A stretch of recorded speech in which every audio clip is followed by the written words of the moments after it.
Shaikhah sabah, and today I'm gonna be presenting the downfall of Sufism. So, Sufism is this deep, rich spiritual part of Islam that's all about love and peace and getting close to God. It used to be a huge part of the Muslim world, but over time it started to fade away. So, let's find out how it started, what made it grow, and why it declined. I'll walk you through first. We're going to start off by explaining what is Sufism.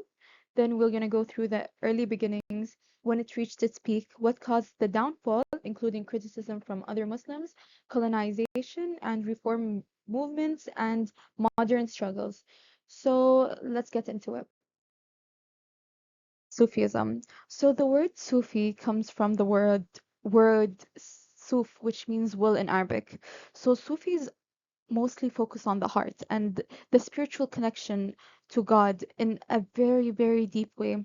They focus on cleaning the heart, getting rid of ego, jealousy, and stress, and anything that can distract them from the connection to God. So it's about peace, presence, and love. They don't focus on fear. Like they want to love God, not fear God, and they don't want anything in return from God. They just want to love Him. So they do this through dhikr, which is their practice, which generally means remembering God. It's done quietly and sometimes loud, sometimes in group, with their energy surrounding them. They also write poetry, they listen to music and reflect deeply. And most Sufis join spiritual groups called tariqas, which they follow a guide called a sheikh, which is basically their coach, their spiritual coach, and their leader, which guides them through their spiritual world. So, Sufism is mostly about not connecting to earthly materials in this earthly world and just focusing on God Himself. So, the word Sufi actually quite relates to this, as the word Suf means wool, and Sufis were known for wearing wool, and that's where the word Sufi came from. As you can see in this picture, this is Sufis doing their practice in which they whirl in circles to get close and spiritual together. Sufism is all about. So let's talk about how it started. So Sufism began way back in the 8th and 9th century, in the early days of the Islamic Empire, in the time where Islam was growing at a very, very rapid state. But with that, some people started to shift their focus on materialistic things like money and power and forgot the main purpose of Islam. So some Muslims were like, wait, this is not how Islam is supposed to be. They felt like the real meaning, the spiritual, the love, and the simplicity was disappearing. So they did something kind of radical. They walked away from the noise. They wore plain wool clothes. That's actually where Sufi came from, as I mentioned. And they lived simply. They lived humble and focused on praying, fasting, and connecting with God, not this world. So one of the first Sufis was Hassan al-Basri. He spoke against greed and corruption. And there was Rabi al-Adawiya, a woman Sufi, and she was powerful. She focused on teaching that love is the way to connect to God. At first, Sufism was a quiet personal thing, but soon more people started gathering around these spiritual thinkers. They formed small groups, followed teachers, and slowly grew into a whole spiritual movement. So Sufis wasn't born out of luxury and power. It was born out of need for something real, a return to the soul. Sufism started growing, it didn't just survive, it thrived. We're talking about golden age of Sufism, around the 11th to 14th century. And honestly, Sufism was everywhere. It spread all across the Muslim world, from North Africa to Turkey to India. And this is when some of the most iconic thinkers and poets in Islamic history showed up. You probably heard about Rumi. Yes, the one everyone quotes on Instagram. He was a Sufi. So was Ibn Arabi and Al-Ghazali. Huge names. These people weren't just scholars, they were soul healers. They wrote about love, pain, surrender, and the journey of the soul. And their words still hit hard till this day. But it wasn't just about writing. Sufi orders called tariqas became organized. They had teachers, centers, followers, rituals. They weren't on the sidelines, they were part of society. Sufi leaders influenced culture, art, and even politics. People came to them for advice, peace, or just to feel something deeper. Sufism wasn't weird, it wasn't fringe, it was normal, and it was powerful. So yeah, Sufism at its peak, it had heart, it had structure, and love. So Sufis were loved by a lot of people. Not everyone was on board. Some Muslims, especially religious scholars, were like, hold up, what is all this? They didn't like the dancing, they didn't like the music, they didn't like people visiting graves of saints. These scholars said Sufis were doing bid'ah, which means adding things to Islam that weren't in the Quran or Prophet teaching. And let's say this is a serious accusation. They felt that Sufis were crossing the line between love for God and like making up their own things. There were also a clash. Sufis were like, God is love, let's open up our arts. But these scholars were like, no, Islam is about law, discipline, and structure. So it became a back and forth, heart versus rules, spirit versus structure. This didn't stop Sufism, but this made a huge dent. That respect Sufism had in the Golden Age, it started to fade in some places. People began choosing sides, and that's when the tension really began. Turning point.